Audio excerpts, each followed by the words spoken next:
Hallelujah. ਜੈ ਮਸੀਹ ਕੀ। ਪ੍ਰਭੂ ਯਿਸੂ ਮਸੀਹ ਦੇ ਨਾਂ ਦੇ ਵਿੱਚ ਤੁਹਾਨੂੰ ਸਭ ਨੂੰ ਪਰਮੇਸ਼ਵਰ ਦੀ ਸਵਰਗੀ ਆਸ਼ੀਸ਼ ਮਿਲੇ। ਅੱਜ ਇੱਕ ਬੜਾ ਅਦਭੁਤ ਪੈਗਾਮ ਮੈਂ ਪਰਮੇਸ਼ਵਰ ਦੇ ਵਚਨ ਚੋਂ ਤੁਹਾਡੇ ਵਿੱਚ ਵੰਡਣ ਜਾ ਰਿਹਾ। ਪਰਮੇਸ਼ਵਰ ਦੇ ਵਚਨ 'ਚ ਲਿਖਿਆ ਹੈ, ਸਾਡਾ ਸਭ ਦਾ ਜਿਹੜੇ ਪ੍ਰਭੂ ਯਿਸੂ ਮਸੀਹ ਦੀ ਸਲੀਬ ਤੇ ਡੋਲੇ ਪਵਿੱਤਰ ਲਹੂ, ਯਿਸੂ ਮਸੀਹ ਦਾ ਸਾਡੇ ਸਭ ਦੇ ਲਈ ਕਰੂਸ ਤੇ ਮਾਰੇ ਜਾਣਾ, ਕਬਰ 'ਚ ਦਫਨ ਹੋਣਾ ਤੇ ਪਤਾਲ ਦੀ ਦੁਨੀਆ ਨੂੰ ਜਿੱਤ ਕੇ ਤੀਜੇ ਦਿਹਾੜੇ ਮੁਰਦਿਆਂ 'ਚੋਂ ਜੀ ਉੱਠਣਾ, ਸਾਰੇ ਜਿਹੜੇ ਇਸ ਇੰਜੀਲ ਦੀ ਖੁਸ਼ਖਬਰੀ ਤੇ ਨਿਚਾ ਰੱਖਦੇ ਨੇ, ਸਾਡੇ ਸਭ ਦਾ ਪਿਤਾ ਹੈ ਇਬਰਾਹਿਮ। ਹਾਲੇਲੂਇਆ। ਪਰਮੇਸ਼ਵਰ ਦਾ ਵਚਨ ਦੱਸਦਾ ਹੈ, ਸਾਡਾ ਪੁਰਖਾ ਇਬਰਾਹਿਮ ਹਰਾਨ ਦੇ ਵਿੱਚ ਵਸਦਾ ਸੀ, ਮੈਸੋਪੋਟੇਮੀਆ 'ਚ। ਮੈਸੋਪੋਟੇਮੀਆ ਦਾ ਮਤਲਬ ਹੁੰਦਾ ਹੈ ਦ ਲੈਂਡ ਬਿਟਵੀਨ ਟੂ ਰਿਵਰਸ, ਦੋ ਦਰਿਆਵਾਂ ਦੇ ਵਿੱਚ ਦੀ ਜ਼ਮੀਨ, ਜਿਹਨੂੰ ਅਸੀਂ ਅੱਜ ਇਰਾਕ ਕਹਿੰਦੇ ਹਾਂ। ਤੇ ਸਾਡੇ ਪੁਰਖੇ ਇਬਰਾਹਿਮ ਨੂੰ ਜਦੋਂ ਉਹਦਾ ਨਾਂ ਅਬਰਾਮ ਸੀ, ਅਬਰਾਮ ਦਾ ਮਤਲਬ ਸਿਰਫ ਪਿਤਾ, ਉਹਦਾ ਨਾਂ ਅਬਰਾਮ ਸੀ। ਪ੍ਰੇਰਿਤਾਂ ਦੇ ਕੰਮ, ਰਸੂਲਾਂ ਦੇ ਕਰਤੱਵ 7 ਅਧਿਆਏ ਦੇ 2 ਵਚਨ ਦੇ ਵਿੱਚ ਲਿਖਿਆ ਹੈ, ਜਲਾਲੀ ਪਰਮੇਸ਼ਵਰ, ਤੇਜੋਮਈ ਪਰਮੇਸ਼ਵਰ ਯਿਸੂ ਮਸੀਹ ਨੇ ਉਹਨੂੰ ਆਪਣਾ ਦਰਸ਼ਨ ਦਿੱਤਾ। ਅਗਰ ਅਸੀਂ ਪੜ੍ਹੀਏ ਯੂਹੰਨਾ ਦੀ ਇੰਜੀਲ, ਉਹਦਾ 8 ਅਧਿਆਏ, ਉਹਦਾ 56 ਵਚਨ, ਪ੍ਰਭੂ ਯਿਸੂ ਮਸੀਹ ਯਹੂਦੀਆਂ ਦੇ ਨਾਲ ਤੇ ਧਰਮ ਗੁਰੂਆਂ ਦੇ ਨਾਲ ਵਾਰਤਾਲਾਪ ਕਰਦਾ ਹੋਇਆ ਇਹ ਆਖਦਾ ਏ ਕਿ ਤੁਹਾਡਾ ਪੁਰਖਾ ਇਬਰਾਹਿਮ ਮੈਨੂੰ ਵੇਖਣ ਦੀ ਲਾਲਸਾ ਕਰਦਾ ਸੀ, ਮੈਨੂੰ ਵੇਖਣ ਦੀ, ਮੇਰੇ ਦਿਨ ਨੂੰ ਵੇਖਣ ਦੀ ਕਾਮਨਾ ਕਰਦਾ ਸੀ, ਤੇ ਤੁਹਾਡੇ ਪੁਰਖੇ ਇਬਰਾਹਿਮ ਨੇ ਮੈਨੂੰ ਵੇਖਿਆ। ਯਹੂਦੀ ਲੋਕ ਯਿਸੂ ਮਸੀਹ ਨੂੰ ਵੇਖ ਕੇ ਇਹ ਆਖਣ ਲੱਗੇ ਕਿ ਤੇਰੀ ਉਮਰ ਤੇ ਹਲੇ 50 ਵਰਿਆਂ ਦੀ ਵੀ ਨਹੀਂ ਹੈ, ਤੇ ਸਾਡੇ ਪੁਰਖੇ ਇਬਰਾਹਿਮ ਨੂੰ ਮਰੇ ਹੋਏ ਨੂੰ 2000 ਵਰੇ ਹੋ ਚੁੱਕੇ ਨੇ। ਪ੍ਰਭੂ ਯਿਸੂ ਮਸੀਹ ਉਹਨਾਂ ਨੂੰ ਆਖਦਾ ਹੈ, ਇਸ ਤੋਂ ਪਹਿਲਾਂ ਕਿ ਇਬਰਾਹਿਮ ਸੀ ਮੈਂ ਹਾਂ। ਹਾਲੇਲੂਇਆ। ਪ੍ਰਭੂ ਯਿਸੂ ਮਸੀਹ 7 ਵਾਰ ਯੂਹੰਨਾ ਰਚੀ ਸੁਸਮਾਚਾਰ ਦੇ ਵਿੱਚ ਡਾਇਰੈਕਟ ਬੋਲਦਾ ਹੈ, ਮੈਂ ਹਾਂ। ਈਗੋ ਇਮੇ ਆਏ, ਯੂਨਾਨੀ ਭਾਸ਼ਾ ਦਾ ਸ਼ਬਦ, ਮੈਂ ਹਾਂ। ਹਾਲੇਲੂਇਆ। ਜਦੋਂ ਪਰਮੇਸ਼ਵਰ ਨੇ ਮੂਸਾ ਨੂੰ ਅੱਗ ਦੀ ਬਲਦੀ ਹੋਈ ਝਾੜੀ ਦੇ ਵਿੱਚੋਂ ਦੀ ਦਰਸ਼ਨ ਦਿੱਤਾ, ਤੇ ਪਰਮੇਸ਼ਵਰ ਤੋਂ ਮੂਸਾ ਨੇ ਪੁੱਛਿਆ ਕਿ ਹੇ ਪਰਮੇਸ਼ਵਰ, ਤੇਰਾ ਨਾਂ ਕੀ ਹੈ? ਫਿਰਾਉਨ ਜਿਹੇ ਚੱਕਰਵਰਤੀ ਰਾਜਾ ਨੂੰ ਜਾ ਕੇ ਮੈਂ ਕੀ ਆਖਾਂਗਾ ਕਿ ਮੇਰੇ ਪਰਮੇਸ਼ਵਰ ਦਾ ਨਾਂ ਕੀ ਜਿਹਨੇ ਮੈਨੂੰ ਘੱਲਿਆ? ਤੇ ਵਚਨ 'ਚ ਲਿਖਿਆ ਹੈ, ਯਹੋਵਾ ਪਰਮੇਸ਼ਵਰ ਅੱਗ ਦੀ ਝਾੜੀ ਦੇ ਵਿੱਚੋਂ ਮੂਸਾ ਨੂੰ ਇਹ ਜਵਾਬ ਦਿੰਦਾ ਹੈ, ਇਬਰੀ ਭਾਸ਼ਾ 'ਚ, ਹਾਈਆ ਆਸ਼ੇਰ ਹਾਈਆ, ਹਾਈਆ ਆਸ਼ੇਰ ਹਾਈਆ, ਮੈਂ ਜੋ ਹਾਂ ਸੋ ਹਾਂ, ਮੈਂ ਆਪਣੇ ਆਪ ਤੋਂ ਹਾਂ। I am the self ਐਗਜ਼ਿਸਟੈਂਟ one. ਮੈਨੂੰ ਕਿਸੇ ਨੇ ਰਚਿਆ ਨਹੀਂ, ਮੈਂ ਕਿਸੇ ਚਿੱਤਰਕਾਰ ਦੀ ਕਲਪਨਾ ਨਹੀਂ, ਮੈਂ ਕਿਸੇ ਸ਼ਿਲਪਕਾਰ ਦੇ ਹੱਥਾਂ ਦੀ ਦਸਤਕਾਰੀ ਨਹੀਂ, ਮੈਨੂੰ ਕਿਸੇ ਬੜਈ ਨੇ ਲੱਕੜ ਦੇ ਵਿੱਚੋਂ ਤਰਾਸ਼ਿਆ ਨਹੀਂ। ਮੈਂ ਉਹ ਪਰਮੇਸ਼ਵਰ ਹਾਂ ਜਿਹੜਾ ਆਪਣੇ ਮੂੰਹ ਦੇ ਸ਼ਬਦ ਦੇ ਵਸੀਲੇ ਬ੍ਰਹਮਾਂਡਾਂ ਦੀ ਰਚਨਾ ਕਰਦਾ ਹੈ, ਤੇ ਆਪਣੇ ਹੀ ਅਸਤਿਤਵ 'ਚ, ਆਪਣੇ ਵਜੂਦ 'ਚ ਕਾਇਮ ਰਹਿਣਾ। ਹਾਲੇਲੂਇਆ।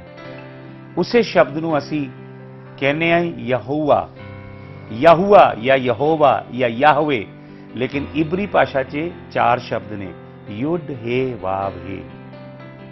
ਪਰਮੇਸ਼ਵਰ ਤੋਂ ਮੂਸਾ ਨੇ ਪੁੱਛਿਆ ਤੇਰਾ ਨਾਂ ਕੀ ਹੈ? ਪਰਮੇਸ਼ਵਰ ਨੇ ਕਿਹਾ ਯੁੱਧ ਹੈ ਵਾਵ ਹੈ। 4 ਅੱਖਰ ਨੇ। ਯੁੱਧ ਜਿਹੜਾ ਅੱਖਰ ਹੈ ਉਹ ਮਨੁੱਖ ਦੇ ਹੱਥ ਦੀ ਤਰ੍ਹਾਂ ਹੈ। ਹੈ ਸ਼ਬਦ ਦਾ ਮਤਲਬ ਹੈ ਦਰਵਾਜ਼ਾ ਜਾਂ ਖਿੜਕੀ। ਹੈ ਦਾ ਮਤਲਬ ਹੈ ਦੇਖਣਾ। ਯੁੱਧ ਦਾ ਮਤਲਬ ਹੈ ਹੱਥ। ਵਾਵ ਕਿੱਲ ਦੀ ਤਰ੍ਹਾਂ ਹੈ ਇਬਰੀ ਭਾਸ਼ਾ 'ਚ, ਕਿੱਲ ਦੀ, ਕਿੱਲ। ਤੇ ਹੈ ਫਿਰ ਇਹ ਖਿੜਕੀ ਦੀ ਤਰ੍ਹਾਂ ਦੇਖਣਾ। ਸੋ ਯਹੋਵਾ ਪਰਮੇਸ਼ਵਰ ਦੇ ਨਾਂ ਦਾ ਮਤਲਬ ਕੀ ਹੈ? ਯੁੱਧ ਹੈ ਵਾਵ ਹੈ ਦਾ ਮਤਲਬ ਹੈ ਹੱਥ ਨੂੰ ਵੇਖ ਜਿਹਦੇ ਵਿੱਚ ਕਿੱਲਾਂ ਠੋਕੇ ਗਏ ਨੇ। ਹਾਲੇਲੂਇਆ। ਯਹੋਵਾ ਪਰਮੇਸ਼ਵਰ ਅਗੰਮ ਵਾਕ ਕਰਕੇ ਮੂਸਾ ਨੂੰ ਦੱਸ ਰਿਹਾ ਸੀ, ਮੇਰਾ ਨਾਂ ਉਹੀ ਹੋਏ ਜਿਹਦੇ ਹੱਥਾਂ 'ਚ ਕਿੱਲ ਠੋਕੇ ਜਾਣਗੇ। ਖੁਦਾਵੰਦ ਯਿਸੂ ਮਸੀਹ ਨੂੰ ਅਗਰ ਆਪਾਂ ਵਚਨ 'ਚ ਪੜ੍ਹੀਏ, ਲੂਕਾ ਦੀ ਇੰਜੀਲ 4 ਅਧਿਆਏ ਦੇ 28 ਵਚਨ, 26 ਤੋਂ ਪੜ੍ਹ ਲਈਏ 28 ਤੱਕ, ਤੇ ਯੂਹੰਨਾ 7 ਅਧਿਆਏ ਦੇ 27 ਵਚਨ ਤੋਂ 29 ਵਚਨ ਤੱਕ ਪੜ੍ਹੀਏ। ਪ੍ਰਭੂ ਯਿਸੂ ਮਸੀਹ ਦਾ ਪੈਗਾਮ ਸੁਣ ਕੇ ਯਹੂਦੀ ਲੋਕ ਖਿਸਿਆ ਗਏ, ਕ੍ਰੋਧ ਨਾਲ ਭਰ ਗਏ। ਤੇ ਲਿਖਿਆ ਹੈ ਲੂਕਾ ਦੀ ਇੰਜੀਲ 4 ਅਧਿਆਏ ਦੇ 28 ਵਚਨ ਦੇ ਵਿੱਚ, ਉਹ ਯਿਸੂ ਮਸੀਹ ਨੂੰ ਪਹਾੜ ਦੇ ਕੋਲ ਲੈ ਗਏ ਤਾਂ ਕਿ ਉਸ ਪਹਾੜ ਤੋਂ ਥੱਲੇ ਸਿੱਟ ਦੇਣ। ਗੇਹਾਨਾ ਦੀ ਤਰਾਈ ਦੇ ਵਿੱਚ, ਗੇਹਾਨਾ ਜਿੱਥੋਂ ਗੇਹਨਮ ਸ਼ਬਦ ਨਿਕਲਦਾ ਹੈ, ਜਿਹਨੂੰ ਅਰਬੀ ਭਾਸ਼ਾ 'ਚ ਜਹੰਨਮ ਕਹਿੰਦੇ ਨੇ, ਜਿਹੜੀ ਯਹੋਸ਼ਾਫਾਟ ਦੀ ਵਾਦੀ ਹੈ, ਜਿੱਥੇ ਅੱਗ ਬਲਦੀ ਹੈ ਤੇ ਜਿੱਥੇ ਯਹੂਦੀ ਲੋਕ ਕਚਰਾ ਸਿੱਟਦੇ ਸਨ। ਉੱਥੇ ਯीशु ਮਸੀਹ ਨੂੰ ਸਿੱਟਣ ਲੱਗੇ ਤੇ ਕਲਾਮ 'ਚ ਲਿਖਿਆ ਯीशु ਮਸੀਹ ਉਹਨਾਂ ਦੇ ਵਿੱਚੋਂ ਦੀ ਲੰਘ ਗਿਆ। ਅਗਰ ਯੂਨਾਨੀ ਭਾਸ਼ਾ 'ਚ ਪੜ੍ਹੋਗੇ ਇਹਦਾ ਮਤਲਬ ਹੈ ਯीशु ਮਸੀਹ ਆਪਣੇ ਜਲਾਲੀ ਸਰੂਪ ਦੇ ਵਿੱਚ ਦੀ ਹੋ ਕੇ ਉਹਨਾਂ ਦੇ ਵਿੱਚੋਂ ਦੀ ਲੰਘ ਗਿਆ।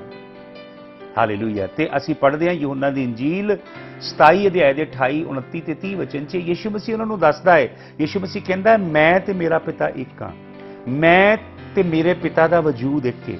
ਤੁਹਾਨੂੰ ਪਤਾ ਹੈ ਬਾਈਬਲ 'ਚ ਲਿਖਿਆ ਹੈ ਪਰਮੇਸ਼ਵਰ ਨੇ ਜਗਤ ਨਾਲ ਅਜਿਹਾ ਪਿਆਰ ਕੀਤਾ ਕਿ ਉਹਨੇ ਆਪਣਾ ਇਕਲੌਤਾ ਪੁੱਤਰ ਦੇ ਦਿੱਤਾ ਤਾਂ ਕਿ ਜੋ ਕੋਈ ਉਹਦੇ ਤੇ ਨਿਹਚਾ ਕਰੇ ਨਾਸ਼ ਨਾ ਹੋਏ ਸਗੋਂ ਅਨੰਤ ਜੀਵਨ ਪਾਏ। ਬਾਈਬਲ 'ਚ ਲਿਖਿਆ ਹੈ ਇਕਲੌਤਾ ਪੁੱਤਰ, ਪੰਜਾਬੀ 'ਚ, ਇੰਗਲਿਸ਼ 'ਚ ਲਿਖਿਆ ਓਨਲੀ ਬਿਗਾਟਨ ਸਨ। ਲੇਕਿਨ ਤੁਹਾਨੂੰ ਪਤਾ ਹੈ ਅਸਲੀ ਭਾਸ਼ਾ ਯੂਨਾਨੀ 'ਚ ਕੀ ਲਿਖਿਆ ਹੈ? ਅਸਲੀ ਭਾਸ਼ਾ ਯੂਨਾਨੀ 'ਚ ਇਕਲੌਤੇ ਪੁੱਤਰ ਦੇ ਲਈ ਯੂਨਾਨੀ ਸ਼ਬਦ ਹੈ ਮਾਨੋ ਜੀਨਾਸ। ਮਾਨੋ ਦਾ ਮਤਲਬ ਇੱਕੋ, ਜੀਨ ਦਾ ਮਤਲਬ DNA। ਯीशु ਮਸੀਹ ਤੇ ਯਹੋਵਾ ਪਰਮੇਸ਼ਵਰ ਦੋਨਾਂ ਦੇ ਜੀਨਸ ਇੱਕੋ ਨੇ। ਯीशु ਮਸੀਹ ਤੇ ਯਹੋਵਾ ਪਰਮੇਸ਼ਵਰ ਦੋਨਾਂ ਦਾ DNA ਤੇ RNA ਇੱਕੋ ਹੀ ਹੈ। ਯीशु ਮਸੀਹ ਤੇ ਸਵਰਗੀ ਪਿਤਾ ਯਹੋਵਾ ਦੋਨਾਂ ਦਾ ਅਸਤਿਤਵ ਇੱਕੋ ਹੀ ਹੈ, ਦੋਨਾਂ ਦਾ ਵਜੂਦ ਇੱਕੋ ਹੀ ਹੈ। ਇਸ ਲਈ ਯीशु ਮਸੀਹ ਯੂਹੰਨਾ ਦੀ ਇੰਜੀਲ 7 ਅਧਿਆਇ ਦੇ 28, 29, 30 ਵਚਨ 'ਚ ਕਹਿੰਦਾ ਹੈ ਮੈਂ ਪਿਤਾ ਦੇ ਵਿੱਚੋਂ ਨਿਕਲ ਕੇ ਆਇਆ, ਮੈਂ ਤੇ ਮੇਰਾ ਪਿਤਾ ਇੱਕ ਨੇ। ਯीशु ਮਸੀਹ ਉੱਥੇ ਫਿਰ ਇਹ ਸ਼ਬਦ ਇਸਤੇਮਾਲ ਕਰਦਾ ਹੈ ਈਗੋ ਇਮੇ ਆਏ, ਮੈਂ ਜੋ ਹਾਂ ਸੋ ਹਾਂ, ਹਾਈਆ ਅਸ਼ਰ ਹਾਈਆ। ਕਈ ਵਿਦਵਾਨ ਕਹਿੰਦੇ ਨੇ, ਮੈਂ ਕਿਸੇ ਨੂੰ ਸੁਣ ਰਿਹਾ ਸੀ ਬਾਈਬਲ 'ਚ ਪ੍ਰਚਾਰ ਕਰਦੇ, ਉਹ ਪ੍ਰਚਾਰਕ ਲੋਕਾਂ ਦੇ ਸਵਾਲਾਂ ਦੇ ਜਵਾਬ ਦੇ ਰਿਹਾ ਸੀ ਤੇ ਆਖ ਰਿਹਾ ਸੀ ਕਿ ਯीशु ਮਸੀਹ ਨੇ ਕਦੇ ਵੀ ਆਪਣੇ ਆਪ ਨੂੰ ਪਰਮੇਸ਼ਵਰ ਨਹੀਂ ਆਖਿਆ। ਬਿਲਕੁਲ ਗਲਤ ਸਿੱਖਿਆ ਹੈ। ਯीशु ਮਸੀਹ ਨੇ ਆਪਣੇ ਆਪ ਨੂੰ ਕਈ ਵਾਰ ਯੂਹੰਨਾ ਦੀ ਇੰਜੀਲ 'ਚ ਪਰਮੇਸ਼ਵਰ ਆਖਿਆ ਹੈ। ਜਦੋਂ ਯीशु ਮਸੀਹ ਗ੍ਰੀਕ ਭਾਸ਼ਾ 'ਚ, ਯੂਨਾਨੀ ਭਾਸ਼ਾ 'ਚ ਇਹ ਕਹਿੰਦਾ ਹੈ ਈਗੋ ਇਮੇ ਆਏ, ਯीशु ਮਸੀਹ ਇਬਰਾਨੀ ਭਾਸ਼ਾ 'ਚ ਬੋਲ ਰਿਹਾ ਹੈ ਹਾਈਆ ਅਸ਼ਰ ਹਾਈਆ, ਮੈਂ ਜੋ ਹਾਂ ਸੋ ਹਾਂ। ਯीशु ਮਸੀਹ ਆਪਣੇ ਆਪ ਨੂੰ ਕਹਿ ਰਿਹਾ ਯੋਦ ਹੈ ਵਾਵ ਹੈ, ਮੈਂ ਯਹੋਵਾ ਹਾਂ। ਹਾਲੇਲੂਇਆ। ਪ੍ਰਭੂ ਯीशु ਕਹਿੰਦੇ ਨੇ ਯਹੂਦੀਆਂ ਨੂੰ ਤੁਹਾਡਾ ਪੁਰਖਾ ਇਬਰਾਹਿਮ ਮੈਨੂੰ ਦੇਖਣਾ ਚਾਹੁੰਦਾ ਸੀ, ਉਹਦੇ ਦਿਲ 'ਚ ਬੜੀ ਲਾਲਸਾ ਸੀ ਤੇ ਤੁਹਾਡੇ ਪੁਰਖੇ ਇਬਰਾਹਿਮ ਨੇ ਮੈਨੂੰ ਦੇਖਿਆ। ਅਸੀਂ 12 ਅਧਿਆਏ ਉਤਪਤੀ ਪੁਸਤਕ 'ਚ ਪੜ੍ਹਦੇ ਹਾਂ ਕਿ ਸਵਰਗ ਦੇ ਪਰਮੇਸ਼ਰ ਯਹੋਵਾ ਨੇ ਇਬਰਾਹਿਮ ਨੂੰ ਆਵਾਜ਼ ਮਾਰੀ ਤੇ ਸਵਰਗ ਦੇ ਪਰਮੇਸ਼ਰ ਪ੍ਰਭੂ ਯीशु ਮਸੀਹ ਨੇ ਇਬਰਾਹਿਮ ਨੂੰ ਆਪਣਾ ਦਰਸ਼ਨ ਦਿੱਤਾ। ਪ੍ਰੇਰਿਤਾਂ ਦੇ ਕੰਮ 7 ਅਧਿਆਇ ਦਾ 2 ਵਚਨ ਪੜ੍ਹੀਏ ਤੇ ਯੂਹੰਨਾ ਦੀ ਇੰਜੀਲ 8 ਅਧਿਆਇ ਦੇ 56, 57 ਵਚਨ ਨੂੰ ਪੜ੍ਹੀਏ। ਯीशु ਮਸੀਹ ਅਨੰਤ ਹੈ, ਅਮੋਘ ਹੈ, ਅਜਨਮਾ ਹੈ। ਅੱਜ ਤੋਂ 2000 ਸਾਲ ਪਹਿਲਾਂ ਕੇਵਲ ਯीशु ਮਸੀਹ ਨੇ ਮਰੀਮ ਦੀ ਕੁੱਖ 'ਚ ਦੇਹ ਧਾਰੀ ਹੈ। ਉਹ ਯीशु ਮਸੀਹ ਦੀ ਸ਼ੁਰੂਆਤ ਨਹੀਂ, ਯीशु ਮਸੀਹ ਅਨਾਦਿ ਕਾਲ ਦਾ ਪਰਮੇਸ਼ਵਰ ਹੈ। ਉਹ ਅਲਫਾ ਤੇ ਓਮੇਗਾ ਹੈ, ਉਹ ਆਦਿ ਤੇ ਅੰਤ ਹੈ, ਪ੍ਰਭੂਆਂ ਦਾ ਪ੍ਰਭੂ ਤੇ ਰਾਜਿਆਂ ਦਾ ਰਾਜਾ, ਯਹੂਦਾ ਦੇ ਗੋਤਰ ਦਾ ਬੱਬਰ ਸ਼ੇਰ ਹੈ। ਉਹ ਅਜਨਮਾ ਪੁੱਤਰ ਹੈ ਅਜਨਮੇ ਪਰਮੇਸ਼ਵਰ ਦਾ। ਹਾਲੇਲੂਇਆ। ਉਹ ਕਦੇ ਸਿਰਜਿਆ ਨਹੀਂ ਗਿਆ, ਉਹ ਅਨਾਦਿ ਕਾਲ ਤੋਂ ਯਹੋਵਾ ਪਿਤਾ ਦੇ ਨਾਲ ਹੈ। ਹਾਲੇਲੂਇਆ। ਯਹੋਵਾ ਪਿਤਾ, ਯਹੋਵਾ ਪਰਮੇਸ਼ਵਰ। ਬਹੁਤ ਸਾਰੇ ਲੋਕ ਜਿਹੜੇ ਕੇਵਲ ਇੱਕੋ ਹੀ ਪਰਮੇਸ਼ਵਰ ਦੀ ਗੱਲ ਕਰਦੇ ਨੇ ਤੇ ਯਿਸੂ ਦੇ ਨਾਂ 'ਚ ਬਪਤਿਸਮੇ ਦੀ ਗੱਲ ਕਰਦੇ ਨੇ, ਉਹਨਾਂ ਨੂੰ ਇਹ ਨਹੀਂ ਮਾਲੂਮ ਕਿ ਬਾਈਬਲ ਦੇ ਅੰਦਰ ਯਹੋਵਾ ਬਾਈਨਰੀ ਹੈ।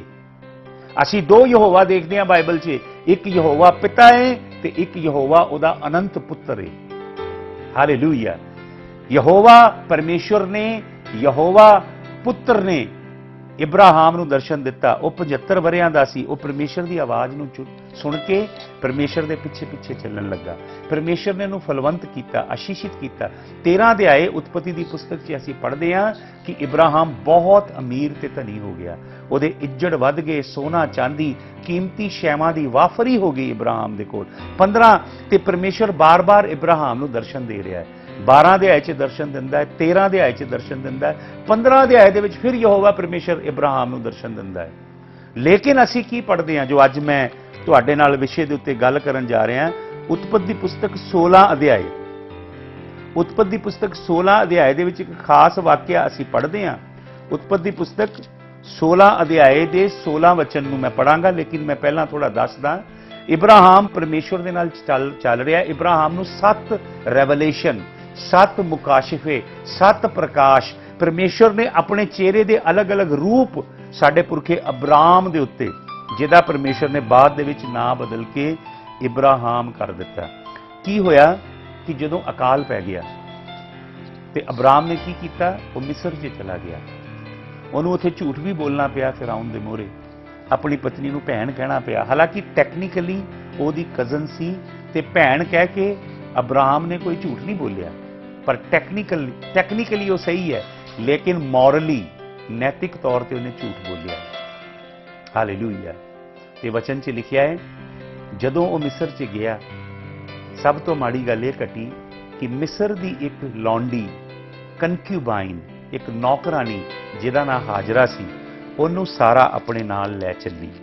ते जदों सारा दे औलाद नहीं हुई, 25 वरे गुजर गए ने। 75 वरियां दा इब्राहिम यहोवा दे नाल चल रहा है, लेकिन हले 25 वरे नहीं गुजरे, सॉरी, हले इब्राहिम 86 वरियां दा होया है। 11 साल गुजर गए ने। ते परमेश्वर ਵੱਲੋਂ इदां लगा कि जिवें इब्राहिम नूं औलाद दा जवाब नहीं मिलिया। हालांकि परमेश्वर साडे पुरखे इब्राहिम नूं इह कहंदा है, आकाश के तारिਆਂ ਨੂੰ ਵੇਖ ਕੀ ਤੂੰ ਇਹਨਾਂ ਨੂੰ ਗਿਣ ਸਕਦਾ ਹੈ, ਇਸ ਤਰ੍ਹਾਂ ਤੇਰੀ ਔਲਾਦ ਹੋਏਗੀ। ਰੇਤ ਦੇ ਕਣਾਂ ਨੂੰ ਗਿਣ ਕੀ ਤੂੰ ਇਹਨਾਂ ਦੇਖ ਕੀ ਤੂੰ ਇਹਨਾਂ ਨੂੰ ਗਿਣ ਸਕਦਾ ਹੈ, ਤੇਰੀ ਔਲਾਦ ਬੇਸ਼ੁਮਾਰ ਹੋਏਗੀ ਰੇਤ ਦੇ ਕਣਾਂ ਦੀ ਤਰ੍ਹਾਂ ਤੇ ਆਕਾਸ਼ ਦੇ ਤਾਰਿਆਂ ਦੀ ਤਰ੍ਹਾਂ ਬੇਸ਼ੁਮਾਰ ਹੋਏਗੀ। ਲੇਕਿਨ ਅਬਰਾਹਮ ਦੀ ਪਤਨੀ ਸਾਰਾ ਸਾਡੇ ਪੁਰਖੇ ਇਬਰਾਹਿਮ ਨੂੰ ਬਾਰ-ਬਾਰ ਔਲਾਦ ਦੇ ਲਈ, ਸੰਤਾਨ ਦੀ ਉਤਪਤੀ ਦੇ ਲਈ ਪ੍ਰੇਰਿਤ ਕਰਦੀ ਹੈ। ਤੇ ਜਿਸ ਤਰ੍ਹਾਂ ਉਸ ਜ਼ਮਾਨੇ 'ਚ ਇਹ ਸੰਸਕ੍ਰਿਤੀ ਸੀ कि मनुख अपनी नौकरानी तो औलाद पैदा करता सी ताकि उसके वंश का नाम चलता रहे। अब्राहम साडा पुरखा हाजरा कोल गया। 15 वचन, उत्पत्ति पुस्तक 16 अध्याय का 15 वचन। एंड हेगर बेर Abraham a son, and Abraham called his son's name which Hagar bare Ishmael। Abraham Hajra कोल गया ते हाजरा ਉਹਦੇ ਲਈ ਇੱਕ ਪੁੱਤ ਜਣੀ ਤੇ ਉਸ ਪੁੱਤ ਦਾ ਨਾਂ ਕੀ ਰੱਖਿਆ ਗਿਆ? इशमाएल। इशमाएल, इशमाएल, इलोहीम अर्थात परमेश्वर सुनता है। उन्हें की ना रखिया? परमेश्वर सुनता है। हालांकि एक काम अब्राहम ने इसलिए किया है क्योंकि उन्होंने ते उहदी तीवी नूं लगा कि परमेश्वर सुन नहीं रहा, पर ना की रखते ने?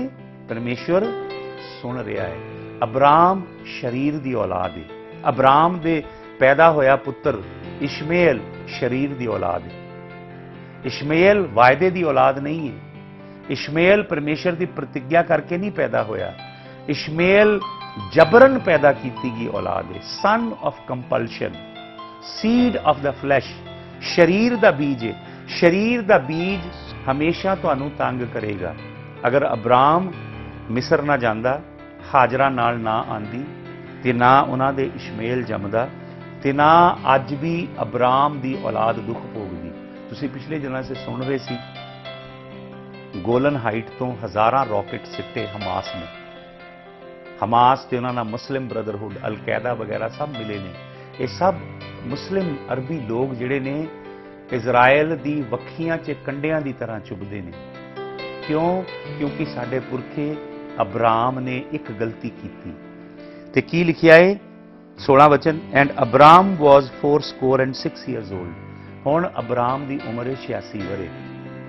जदों प्रभु के पिछे चलिया उदों 75 वरियां दा सी। 11 वरियां दे विच अब्राहम ने अपनी अख परमेश्वर तो हटा लई। उन्हें अपनी तीवी की आवाज़ नूं सुनिया।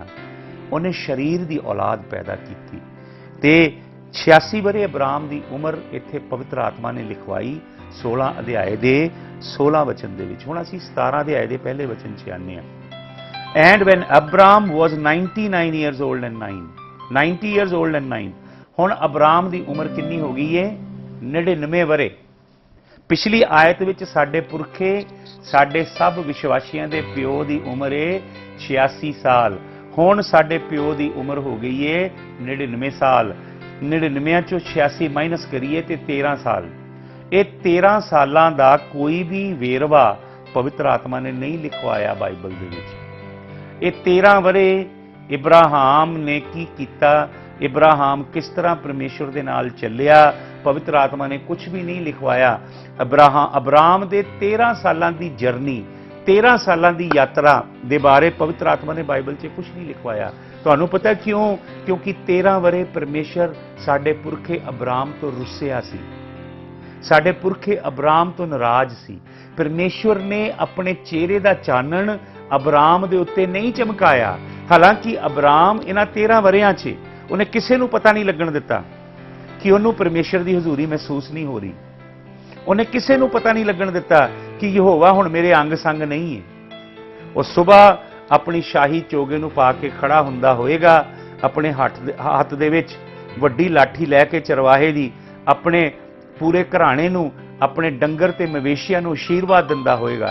ਉਹਨੇ ਕਿਸੇ ਨੂੰ शायद पता नहीं लगन दिता कि मेरे जीवन 'ਚ पवित्र आत्मा काम नहीं कर रहा, मेरे जीवन 'ਚ परमेश्वर की हजूरी नहीं रही, क्योंकि मैं शरीर की औलाद पैदा की है, क्योंकि मैं परमेश्वर की आग्ञा नूं तोड़ दिता है, क्योंकि मैं परमेश्वर के करार, परमेश्वर की प्रतिज्ञा के उत्ते वायदा नहीं किया, जिन्हें मैनूं ये आख्या कि तेरी औलाद ते आकाश के तारियां वर्गी और रेत के बालू की तरह अनगिनत होएगी। पर अब्राहम नूं अंदरों अंदरी पता है कि परमेश्वर की हजूरी मेरे नाल नहीं है। कई बार विश्वासी लोगों का जीवन इस तरह का हुंदा है, तुसीं बड़ा बनावटी जीवन जीउंदे हो, दिखावे दे लई लोगों के मोहरे बहुत ज़्यादा रूहानी लिबास पा के रखते हो, अपने चेहरे ते रूहानी मुलम्मा चाढ़ लेंदे हो, पर तुहानूं अंदरों पता हुंदा है कि अंदरों तुहाडा जीवन खोखला ते खाली है। हालेलूया। जीवन के जल का झरना तुहाडे अंदर नहीं वग रहा, पवित्र आत्मा की अग तुहाडे अंदर नहीं है, कलाम की रोशनी तुहाडे अंदर नहीं चमक रही, अंदरों तुसी खाली हो, लेकिन बाहरों असी सारे काम करते हैं बनावटी दिखावटी, असी बाहरों मेकअप करके पूरा रखते हैं तो किसी को पता नहीं लगन देंगे। कई बार सेवकों का जीवन इस तरह का है, उन्होंने रूहानी जीवन केवल स्टेज का है, उन्होंने इस तरह लगता है कि कलीसिया के सामने सानू कुछ परफॉर्म करना है, कुछ करके विखाना है, जबकि अंदर पवित्र आत्मा का लांबू नहीं लगा है, अंदर कलाम का झरना नहीं फुट रहा है। हालेलूया। वो कसरत की जिंदगी अंदर नहीं है, पर असी दिखावटी ते बनावटी काम जरूर कर रहे हैं। 13 वरे यहोवा ने साडे पुरखे नाल गल नहीं की। अगर यहोवा ने साडे प्यो अब्राहम नाल गल कीती हुंदी 13 वरे, पवित्र आत्मा ने लिखवाया हुंदा। उत्पत्ति किताब 16 अध्याय दा 16 वचन दसदा है कि साडे पुरखे अब्राहम की उम्र है 86 साल। 17 अध्याय दा पहला वचन दसदा है कि साडे पुरखे अब्राहम की उम्र हुण हो गई है 99 साल।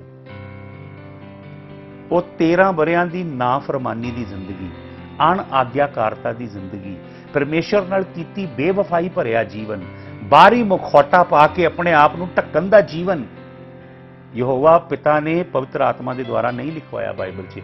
तुहानूं पता है बाइबल दे विच अध्याय नहीं ने असली बाइबल 'ਚ। उत्पत्ति किताब इक्को ही किताब है, कूच की किताब इक्को ही किताब है, नवे नेम दे विच भी चैप्टर नहीं जे, अध्याय नहीं जे, ये बाद 'ਚ बनाए गए हैं। हुण जदों 99 का होया, 13 वरे बाद यहोवा का क्रोध शांत होया, की लिखिया है? The Lord appeared unto Ibrahim, तां यहोवा ने अब्राहम नूं दर्शन दिता जी। हालेलूया। कदों दिता जी? 13 वरियां दे बाद। 13 साल प्रभु ने गल नहीं की।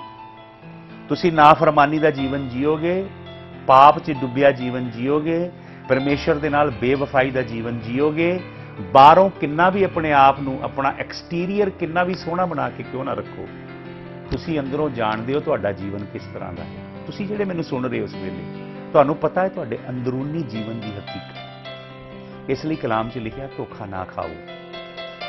6 अध्याय गलतियां दी पत्री दे 6वें वचन 'ਚ लिखिया धोखा ना खाओ, क्योंकि तुसीं परमेश्वर नूं धोखा नहीं दे सकदे। जदों मनुख नूं ये लगदा है कि वह बड़ा चतुर है ते परमेश्वर नूं धोखा दे रहा है, असल 'ਚ वह खुद धोखा खा रहा है। वचन कहता है परमेश्वर नूं ठट्ठियां 'ਚ नहीं उड़ाया जाता। जो कुछ मनुख बीजेगा सोई वो वड्डेगा। ये परमेश्वर का ला तब्दील कानून है।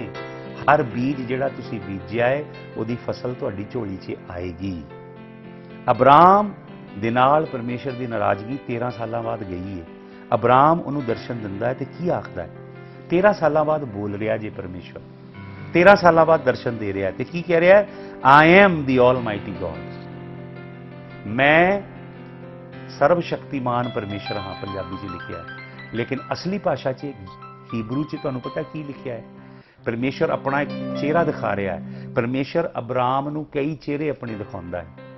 परमेश्वर कई चेहरिਆਂ ਨਾਲ भरिया परमेश्वर है। जे वह करूबीमां दे 4 चेहरे बनाउंदा है, कल्पना करो यहोवा के चेहरिਆਂ की।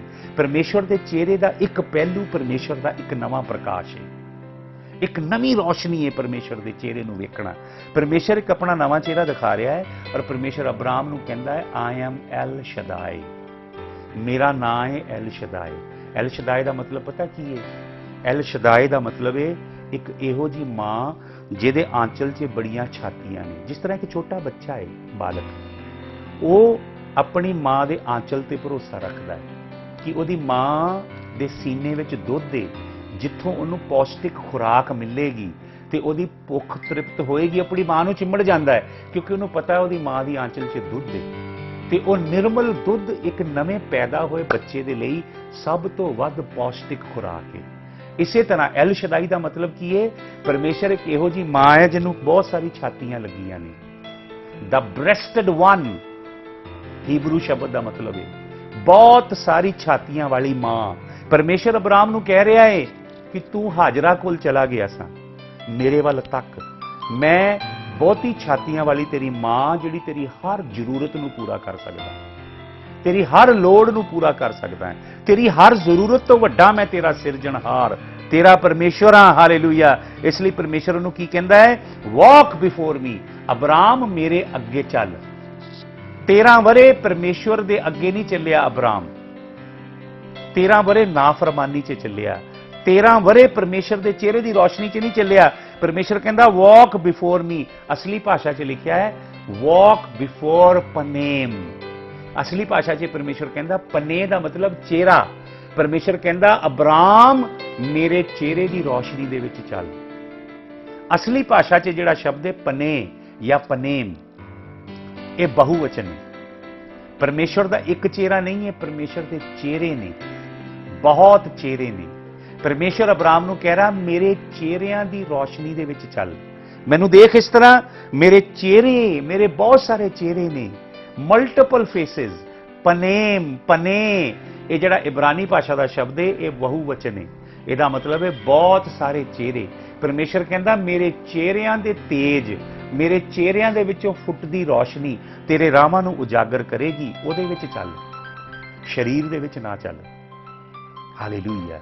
ਕਿ ਤੁਸੀਂ ਸਰੀਰ 'ਚ ਚੱਲ ਰਹੇ ਹੋ ਜਾਂ ਤੁਸੀਂ ਪਰਮੇਸ਼ਰ ਦੇ ਚਿਹਰਿਆਂ ਦੀ ਰੋਸ਼ਨੀ 'ਚ ਚੱਲ ਰਹੇ ਹੋ? ਪਰਮੇਸ਼ਰ ਦੇ ਚਿਹਰਿਆਂ ਦੀ ਰੋਸ਼ਨੀ ਇਹਦੇ ਵਿੱਚੋਂ ਫੁੱਟਦੀ ਹੈ।